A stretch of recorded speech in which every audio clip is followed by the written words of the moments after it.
Hey guys, it's DJ Knock Your Speakers, the people's producer, and for today's podcast, I'm gonna review What a Time to Be Alive, the album by Drake and Future. First, let me start by saying I had no idea what to expect when listening to the album. It came as a real surprise to me. I also didn't know whether or not Future and Drake would have any chemistry throughout the album, especially when I noticed the album was 11 songs long. The only two Drake and Future collaboration songs I heard previously were Where Ya At and the Tony Montana song. Otherwise, I had no idea what to expect as far as them collaborating. Before I get into my favorite songs on the album, I'm going to talk about the producers that were featured on the album's production. The producers that I recognize on the album are Boy Wonder, Frank Dukes, Metro Boomin, Noah 40, Southside, and Alan Ritter. And out of these producers I named, Metro Boomin was the executive producer on the album, and he provided the most production on about 7 or 8 out of the 11 songs. As far as the sound of the album definitely is a radio-friendly, club-friendly record. Got a lot of songs on there with some trap banging production, especially from the songs produced by Metro Boomin and also the songs produced by Southside. The biggest surprise came to me on the production when I noticed that Boy Wonder and Noah 40 only produced one song each on the album's track list, and that was surprising to me because both of them usually produced Drake's entire albums in the past. So to hear a Drake project where the production is mostly handled by Metro Boomin, that was definitely surprising. As far as songs lyrics on the album, a lot of themes of the album mostly focus on sex, drugs, money, and women. Chances are if you're a fan of Future's last album, DS2, then you're gonna love this album. In comparison to DS2, a lot of the same producers provided beats off that album. A lot of the beats on DS2 I noticed were also handled by Metro Boomin, Alan Ritter, Southside, and Frank Dukes. As far as comparing Drake and Future's What a Time to Be Alive album to Drake's last album, nothing was the same. If you were a fan of Nothing Was the Same, I don't know if you would definitely like this album, just because a lot of the songs from Nothing Was the Same had a lot of different themes, concepts, and production compared to What a Time to Be Alive. So right now I'm going to get into my top 3 favorite songs on the album. In no specific order, my top 3 songs on the album are Big Rings, which was produced by Metro Boomin, Change Locations, which was produced by Noel Detail Fisher, and Jumpman, which was also produced by Metro Boomin. Out of the 3 songs that I named, the reason why they're my favorite songs on the album is definitely because of the production and because I think the choruses on the album are definitely more catchier compared to the other songs. A lot of these songs on the album also had some interesting punchlines and also concepts behind them. As I said before, lyrically there's not much said throughout this album, but this is the type of music that you would love and enjoy whether you're at a party, at a strip club, or just a nightclub in general. A lot of these songs definitely bang, whether it's from the sub bass, the 808s, and the rattling hi-hats.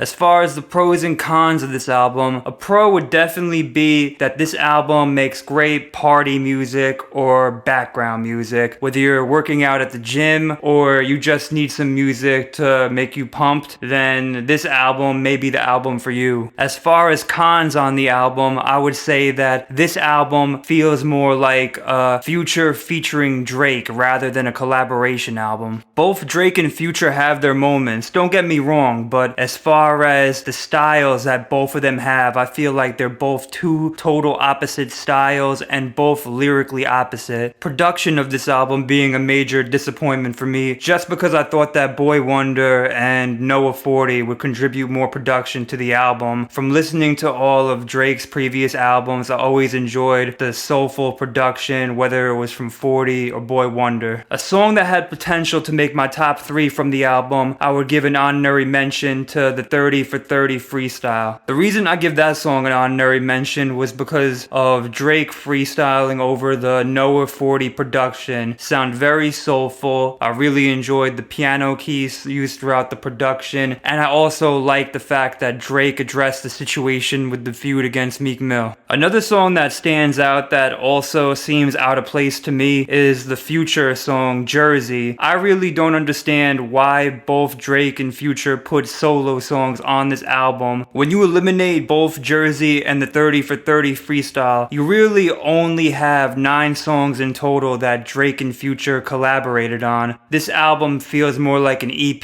to me if you eliminate the last 2 songs, and I'm also surprised that Where You At wasn't added as a bonus song. So my final thoughts for the album: was it a good album? Was it a bad album? I think the album was average overall if you compare it to their solo projects that they've released over the years. What a Time to Be Alive definitely isn't a bad album, but both of them could definitely do a lot better. The two of them definitely had chemistry throughout the album. I just felt like one artist shouldn't have led the entire project. As far as a rating for the album, I give it a 6 out of 10, and I'm interested in what's gonna happen next for both of them. I know this album definitely will sell well. I wonder what the first single off the album will be, and which song will get the most radio play on the radio. This concludes my review for What a Time to Be Alive by Drake and Future. Did you like the album? Did you hate it? Why? And what should I review next? It's DJ Knock Your Speakers, and I'm out.